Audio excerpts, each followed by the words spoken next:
할렐루야. 주님이 죽음을 이기시고 부활하셨습니다. 아멘. 우리 옆 사람과 이렇게 인사하겠습니다. 부활 축하합니다. 부활 축하합니다. 부활 축하합니다. 여러분, 우리가 왜 부활을 축하합니까? 죽음을 이기시고 부활하신 예수님처럼, 부활의 첫 열매가 되신 예수님처럼 우리도 부활하게 될 것을 믿기 때문인 줄 믿습니다. 오늘은 부활절입니다. 기독교에서는 성탄절과 부활절이 아주 중요한 절기죠. 성탄절은 예수님의 탄생을 기념하는 날입니다. 그리고 부활절은 예수님이 십자가에서 죽으시고 사흘 만에 부활하신 날을 기념하는 날이죠. 그래서 교회의 절기 달력을 보면은요, 예수님의 사역, 특별히 성탄과 부활에 초점이 맞추어져 있습니다. 성탄절을 중심으로 구원자를 기다리는 대강절과 성탄절, 그리고 성탄 이후에는 주님이 이 땅에 나타나셨다라는 주연절기를 지내고요. 그래서 이 주연절은 주님의 삶과 사역을 묵상하는 절기죠. 그리고 또 하나가 중요한 절기가 우리가 오늘 지키고 있는 부활절입니다. 우리가 사순절을 지냈습니다. 그 시간을 통하여 예수님의 십자가를 묵상했습니다. 십자가의 고난을 깊이 묵상하는 시간을 보내고 이제 십자가의 절정에서 부활을 맞이합니다. 부활절을 맞는 겁니다. 그리고 부활하신 주님이 승천하셔서 성령을 우리 가운데 보내시는 성령 강림절이 오기까지 우리는 그 주님이 주시는 그 부활의 기쁨으로 성령을 사모함으로 하루하루를 살아가는 겁니다. 그렇습니다. 우리를 죄에서 구원하시기 위하여 이 땅에 오신 예수님은 그저 십자가에서 죽으시기만 한 것이 아니라 죽음에서 부활하시고 지금도 살아계시고 성령으로 우리 가운데 지금도 역사하시는 하나님이신 줄 믿습니다. 그래서 예수님이 부활하신 이 날이 우리에게 너무나 기쁜 날이요, 또 축제의 날이 되는 거죠. 그런데 지금 우리에게 이 부활절이 기쁨과 축제의 날이 아니라 매년 반복되어지는 어떤 하나의 절기 정도로만 남아있을 때가 있습니다. 우리가 예수님의 부활을 듣고 믿습니다. 하지만 그게 전부입니다. 해마다 성탄절이 다가오면 형식적으로 예배를 드리고 예수님이 부활하셨다라는 고백은 하지만 그 감격이 우리의 삶으로 이어지지는 않는 거죠. 어쩌면 우리의 마음 깊은 곳에 놀람도 감격도 충격도 없는 익숙함만 남아있는지도 모르겠습니다. 예수님의 부활이 삶을 바꾸는 능력이 아니라 그저 지식으로만 머물러 있는 겁니다. 여러분, 이것이 오늘날 우리의 신앙이 힘을 잃어버린 이유입니다. 부활을 듣지 못해서가 아니라 부활의 능력으로 살지 못하고 있는 거죠. 많은 성도님들이 세상에서 여전히 두려워하고 염려하며 그렇게 살아가고 있습니다. 오늘 예수님의 제자들이 꼭 그랬습니다. 본문 19절에 보면 제자들이 유대인들을 두려워하여 모인 곳에 문들을 닫았다라고 말하고 있습니다. 그들이 지금 숨어 있는 겁니다. 웅크려 있는 거예요. 그러나 제자들이 걸어 잠근 것은 단순한 문이 아니라 그들의 마음 문이었습니다. 두려움 때문에, 실패 때문에, 죄책감 때문에, 좌절감 때문에 그들의 마음 문은 굳게 닫혀 있었습니다. 그런 제자들에게 오늘 예수님이 찾아오십니다. 그리고 말씀하십니다. 너희에게 평강이 있을지어다. 부활하신 예수님을 만나고 제자들은 기뻐하였습니다. 가슴이 터질 것 같았습니다. 그리고 그들은 세상으로 뛰어나가 부활하신 예수님을 담대하게 증거하기 시작합니다. 부활의 능력으로 살게 된 것입니다. 여러분, 그렇습니다. 부활하신 예수님을 만나면 그 삶은 반드시 변화되어집니다. 이처럼 예수님이 부활하셨다는 것을 아는 것과 부활하신 예수님을 만나고 그 주님이 나와 함께 하신다는 것을 믿고 살아가는 것은 너무나 큰 차이가 있습니다. 사랑하는 여러분, 오늘 우리에게 필요한 것은 부활에 대한 또 다른 지식이 아닙니다. 부활의 주님을 우리가 만나야 합니다. 그래야 우리가 부활의 능력으로 이 세상을 살아가는 겁니다. 우리가 하나님의 말씀대로 사는 것도 부활의 능력으로 가능합니다. 십자가의 길을 갈 수 있는 것도 부활의 능력으로 가능합니다. 전도하는 것도 부활의 능력으로 가능합니다. 정직하게 사는 것도 부활의 능력으로 가능합니다. 부활의 예수님을 만나야 하나님의 말씀대로 살고 순종할 수 있는 거예요. 모든 것이 부활의 능력으로 되는 겁니다. 그러기 위해서는 우리가 부활의 주님을 만나야 합니다. 그런데 어쩌면 누군가는 이렇게 생각하실 수 있습니다. 부활한 예수님을 어떻게 만난다는 건가? 예수님의 부활 사건에 대하여 듣고 머리로 믿는 것보다 만나는 것은 더 어려운 거 아닌가 싶으실 수도 있겠습니다. 여기서 우리가 꼭 붙잡아야 할 진리가 있습니다. 주님과의 만남은 오직 은혜로 되어진다라는 거예요. 우리의 힘이나 노력으로 되는 것이 아닙니다. 은혜가 무엇입니까? 누구에게나 값없이 주어지는 것이 은혜입니다.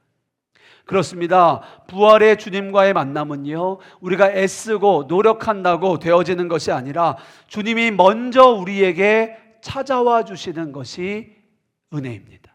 모든 것이 은혜로 되어지는 거예요. 오늘 본문을 보십시오. 예수님의 부활의 소식을 듣고도 제자들은 믿지 못합니다. 어찌 보면 당연합니다. 죽은 사람이 다시 살아나는 것이 어떻게 가능합니까? 오히려 바로 믿는 것이 더 이상해 보이는 게 당연하죠. 그런데 오늘 말씀이 우리에게 주는 가장 큰 은혜는 이것입니다. 그렇게 믿지 못하고 있는 제자들에게 부활하신 예수님이 먼저 찾아오셨다라는 겁니다. 사랑하는 여러분, 오늘 이 자리에도 예수님의 부활에 대하여 고개를 갸우뚱하시는 분들이 있으실 겁니다. 또 어떤 분들은 예수님의 십자가의 부활이 믿어지지 않아서 괴로워하는 분들도 있으실 수 있습니다. 괜찮습니다. 너무 낙심하지 마십시오. 특별히 오늘 말씀에 나오는 예수님의 제자들 중에 도마를 주목하여 보시기 바랍니다. 그는 의심 많은 도마라는 오명을 가지고 있던 사람입니다. 그러나 나중에는 다른 어떤 제자들보다 뜨겁게 예수님의 복음을 증거하는 제자가 됩니다. 심지어 나중에 도마는 그 당시 땅끝이라고 말하던 인도 땅에 가서 복음을 위해 일하다 순교하였습니다. 지금도 인도 첸나이에 가면 그의 선교를 기념하는 도마 교회가 있고요. 그가 순교한 성 도마 언덕도 현존합니다. 여러분 중에도 나는 믿음이 없는 것 같다 여기시거나 믿음이 생기지 않는다, 자라지 않는다 고민하시는 분들도 오늘 도마처럼 놀라운 믿음의 사람이 되시기를 주님의 이름으로 축복합니다. 오늘 우리가 읽은 본문에 보면 부활하신 예수님이 두 번 제자들에게 나타나십니다.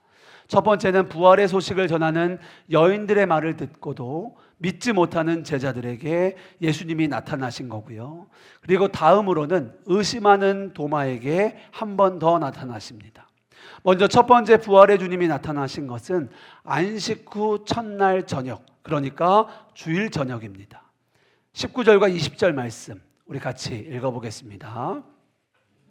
곧 안식 후 첫날 저녁 때에 제자들이 유대인들을 두려워하여 모인 곳에 문들을 닫았더니 예수께서 오사 가운데 서서 이르시되 너희에게 평강이 있을지어다.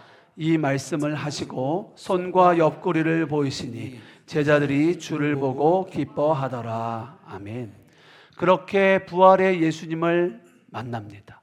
그리고 제자들은 주를 보고 기뻐하였습니다.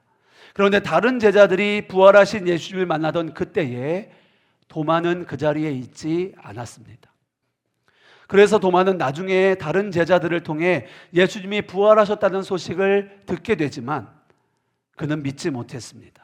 믿으려 하지 않았습니다. 어느 정도였는가 하면요, 내가 주님의 못 박힌 손과 창에 찔린 옆구리에 손을 넣어보지 않고는, 만지지 않고는 내가 믿지 못하겠다라고 하였습니다. 말씀 읽어보겠습니다. 요한복음 20장 25절입니다. 다른 제자들이 그에게 이르되 우리가 주를 보았노라 하니 도마가 이르되 내가 그의 손에 못자국을 보며 내 손가락을 그 못자국에 넣으며 내 손을 그 옆구리에 넣어보지 않고는 믿지 아니하겠노라 하니라. 아멘. 여러분, 왜 도마가 이렇게까지 말하였을까요?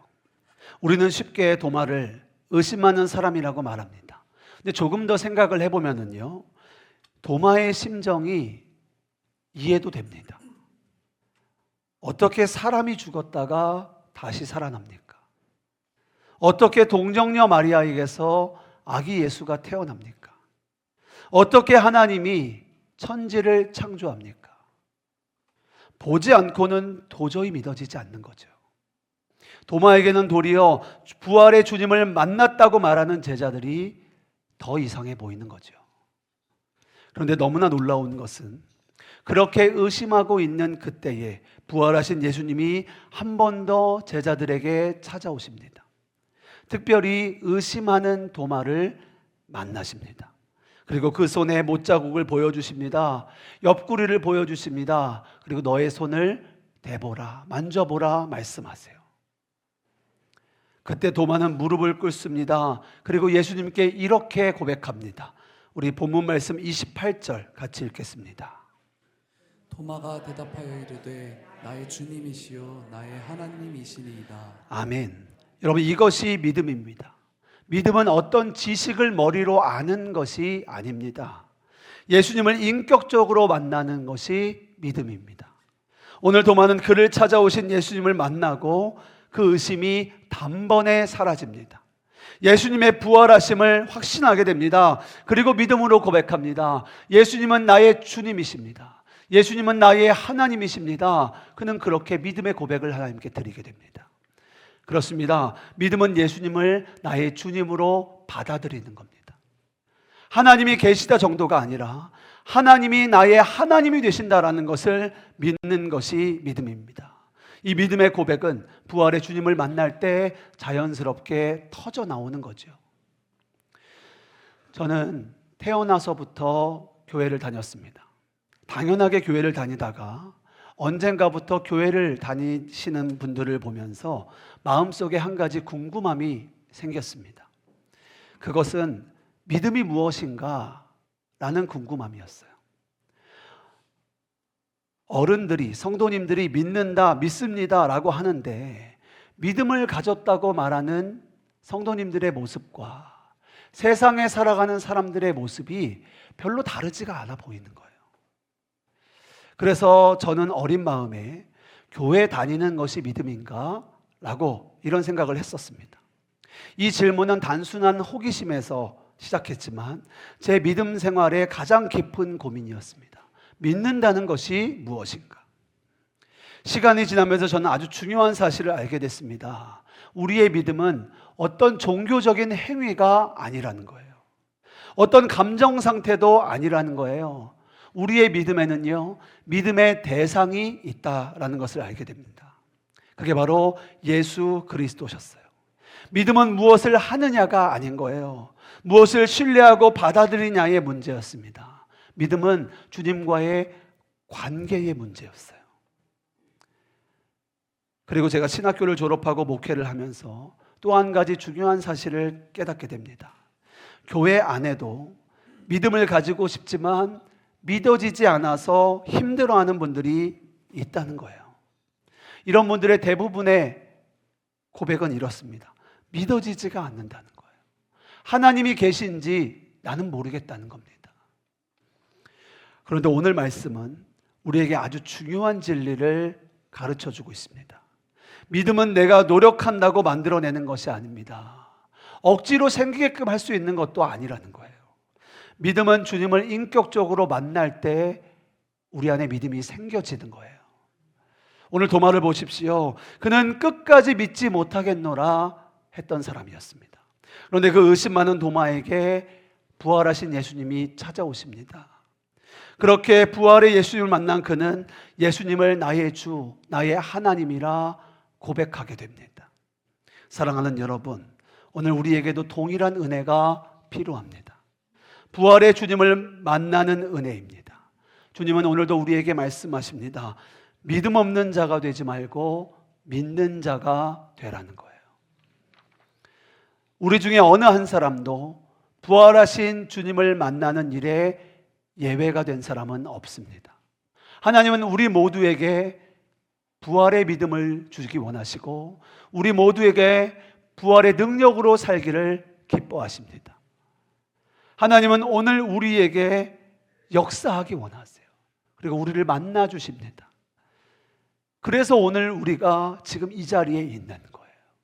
주님이 우리를 부르신 것이고 주님이 우리를 찾아오신 겁니다. 예수님은 의심 많은 도마를 버리지 않으셨습니다. 또한 냉소적이고 믿기를 거부했던 예수님의 친동생 야고보도 믿음으로 그를 세우셨습니다. 사랑하는 여러분, 우리가 부활의 주님을 만나야 하는데 이것은 전적으로 주님이 먼저 우리를 찾아와 주시는 은혜로 되어지는 겁니다. 그리고 이 부활의 주님을 만나는 역사는 성령의 역사로 말미암아 지금도 우리 가운데 이루어지고 있습니다. 자, 그렇다면 우리가 어떻게 부활의 예수님을 만날 수 있을까요? 먼저는 성경을 읽으셔야 합니다. 단순히 읽는 것이 아니라요, 성령의 도우심을 구하며 말씀을 읽으셔야 합니다. 부활하신 주님은 성경을 통하여, 말씀을 통하여 자신을 드러내시기 때문에 그렇습니다. 성경에 엠마오로 가는 두 제자의 이야기가 나옵니다. 그들은 부활하신 예수님을 만나고도 그와 같이 걸어가면서도 예수님을 알아보지 못합니다. 주님이 눈앞에 계신데도 깨닫지 못하는 거예요. 그런데 언제 그들이 예수님을 알아보게 됩니까? 그들의 믿음의 눈이 열렸을 때 그들이 주님을 알아보게 됩니다. 근데 언제 그 눈이 열리는가? 예수님께서 성경을 풀어주실 때 그들의 믿음의 눈이 열린 줄 믿습니다. 예수님께서 그 제자들에게 성경에 기록된 메시아의 죽음과 부활에 대하여 알게 하실 때에 그들의 눈이 밝아져 그가 예수님인 줄 알게 되었다라고 성경은 말합니다. 그 다음에야 그들이 고백합니다. 그 말씀이 우리 가운데 임하였을 때에 우리의 마음이 뜨거워지지 아니하더냐 라고 고백하는 거예요. 우리 말씀 읽어보겠습니다. 누가복음 24장 31절 32절입니다. 그들의 눈이 밝아져 그인 줄 알아보더니 예수는 그들에게 보이지 아니하시는지라.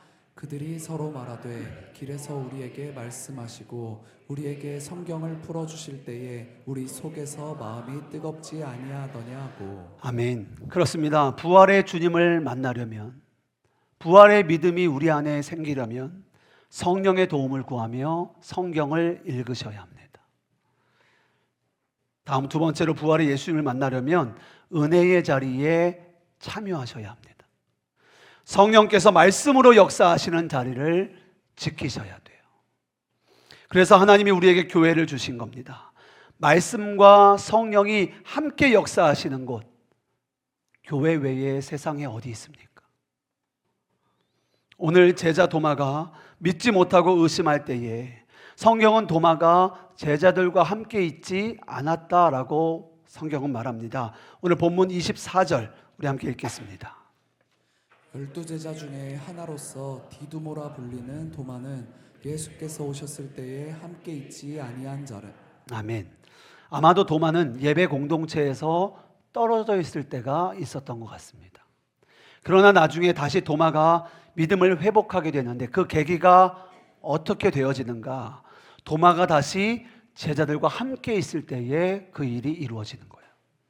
부활하신 주님이 다시 찾아오셔서 의심하는 도마를 만나 주신 겁니다. 우리 본문 26절 말씀 같이 읽겠습니다. 여드레를 지나서 제자들이 다시 집안에 있을 때에 도마도 함께 있고 문들이 닫혔는데 예수께서 오사 가운데 서서 이르시되 너희에게 평강이 있을지어다 하시고. 아멘. 그렇습니다. 도마는 믿음의 공동체 안에 있을 때에 부활하신 주님을 만나게 된 줄 믿습니다. 여러분 한번 생각해 보십시오. 하나님이 도마를 혼자 있을 때 만나신 것이 아니라요, 제자들과 있을 때에, 공동체와 함께 할 때에 그를 만나셨습니다. 우리 생각에는 하나님이 도마가 그렇게 믿지 못하는데 좀 그를 긍휼히 여기셔서 그가 혼자 있을 때라도 한번 찾아와 주실 만하지 않겠습니까? 그러나 예수님은 그렇게 하지 않으셨습니다. 물론 그렇게 하실 수 있으시죠. 그러나 예수님은 제자들과 함께 있을 때에 도마를 만나 주셨습니다. 그리고 말씀하셨습니다. 너의 손을 내 손에 옆구리에 넣어보아라. 믿음은요, 혼자 있을 때 회복되는 것이 아니라 공동체 안에서 회복되고 세워지게 되어지는 줄 믿습니다. 믿음은 들음에서 난다라고 하였어요. 도마가 계속 혼자 있었더라면 그는 여전히 믿음 가운데에 있었을 것, 의심 가운데 있었을지 모릅니다. 그러나 그가 공동체로 나왔을 때, 공동체로 돌아왔을 때 그 공동체 안에서 예수님을 만나고 예수님의 말씀을 듣고 그에게 믿음이 생겼습니다. 그렇습니다. 지금도 마찬가지예요. 부활하신 주님을 믿고 만나는 데에 있어서 교회 공동체는 너무나 중요합니다. 늘 드리는 예배 같지만 우리는 교회 공동체 안에 거하여야 합니다.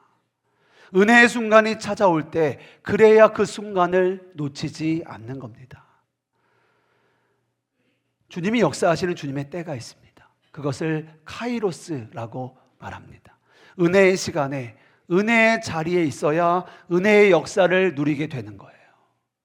특별히 지금 우리 아름다운 교회에서 50일 기도학교를 진행하고 있습니다.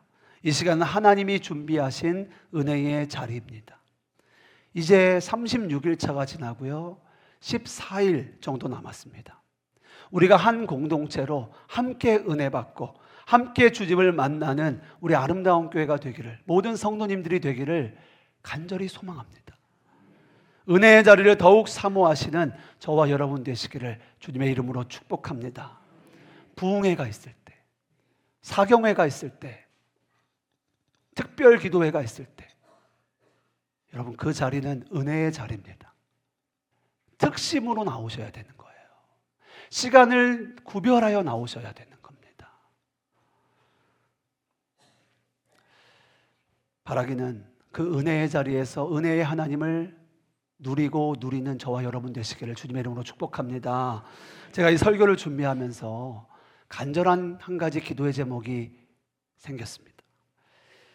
이 설교하는 중에 성도님들이 부활의 주님을 만날 수 있을까? 라는 그런 생각을 했습니다. 믿어지지 않는 분들이 우리 성도님들 가운데 같이 예배 드리는 우리 이 모임 가운데에도 있는데, 이런 부활의 예수님을 만나는 역사가 있다면 얼마나 좋을까? 이런 생각을 제가 좀 하게 됐어요. 혼자 어제 상상했습니다. 근데요, 제 부족한 믿음이죠. 그게 안 될 것 같은 거예요. 불가능할 것 같은 겁니다. 제가 어제 그렇게 말씀을 준비하고 말씀을 묵상하면서 그리고 말씀을 가지고 기도하면서, 근데 그 제 마음 가운데 이런 생각이 탁 떠올랐습니다. 하나님이 주시는 마음 같았어요. 이미 우리에게 주신 은혜의 자리가 있다는 거예요. 이미 하나님이 준비하신 은혜의 시간이 있다는 겁니다.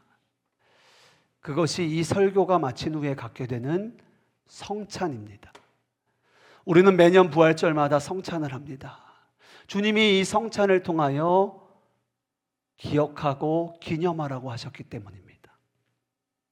여러분, 성찬은 우리를 위하여 죽으시고 다시 사신 예수님을 기억하고 기념하는 자리입니다. 예수님을 만나는 자리예요. 성찬은 정말 놀랍게도 예수님이 나와 함께 하시고 나와 한 몸이 되셨음을 보여주시는 사건입니다. 예수님이 우리를 위하여 십자가에서 그 몸이 찢기셨습니다. 그리고 예수님이 우리를 위하여 십자가에 달려 그 보혈의 피를 흘리셨습니다. 우리는 그 떡과 포도주를 먹고 마시면서 주님과 하나가 되는 거예요. 우리는 성찬을 통해 주님을 만나고 누리는 겁니다. 때로는 말만으로는 충분한 의사 전달이 안 될 때가 있습니다. 말로 이해하는 것엔 한계가 있는 거죠. 사랑하는 사람에게 하는 포옹이나 입맞춤이 그렇습니다. 입맞춤을 통하여 경험하는 것을 어떻게 말로 다 형용할 수 있겠습니까? 그저 입맞춤으로만 그것이 전달되는 거예요. 느껴지는 겁니다. 성찬이 이와 같습니다. 성찬은 거룩하신 주님과의 입맞춤이요 만남입니다. 성찬은 주님과 한 몸이 되는 거예요. 예수님은 제자들과 내가 너희와 영원히 함께 할 것이다 라는 것을 말로만 하지 않으시고 성찬을 통하여 우리에게 보여주셨습니다. 많은 말씀으로도 충분히 전달되지 않는 것을요, 주님의 임재가 충만한 이 성찬을 통하여 우리에게 느끼게 하시고 누리게 하신 거예요. 사랑하는 여러분, 이제 우리가 기도를 하고 성찬을 받습니다. 오늘 찬양을 하시면서 먼저는 마음의 문을 좀 여시기를 원합니다. 그리고 이렇게 좀 기도하길 원합니다. 주님, 제가 부활의 주님을 만나기 원합니다. 그리고 주님, 제가 이 성찬을 통하여 이 성찬을 받고 주님과 하나됨을 누리기 원합니다. 그리고 이제 성찬을 받고 세상으로 나아갈 때 주님이 나와 함께 하신다는 믿음, 그리고 내가 부활의 능력으로 살아가기 원합니다. 이 기도를 하나님께 드리시고 성찬을 받으십시오. 그리고 성찬 받고 돌아가셔도 다시 한번 또 기도하시는 거예요. 주님이 나와 함께 하십니다. 부활하신 주님을 만나는 겁니다. 누리시는 거예요. 그리고 그 부활의 능력으로 이제 세상으로 나아가시는 겁니다. 바라고 축복하기는 오늘 성찬신을 통하여 부활하신 주님을 만나고 부활하신 주님과 온전히 하나가 되는, 그리고 부활의 능력으로 살아가는 저와 여러분 되시기를 주님의 이름으로 축복합니다. 찬양하겠습니다.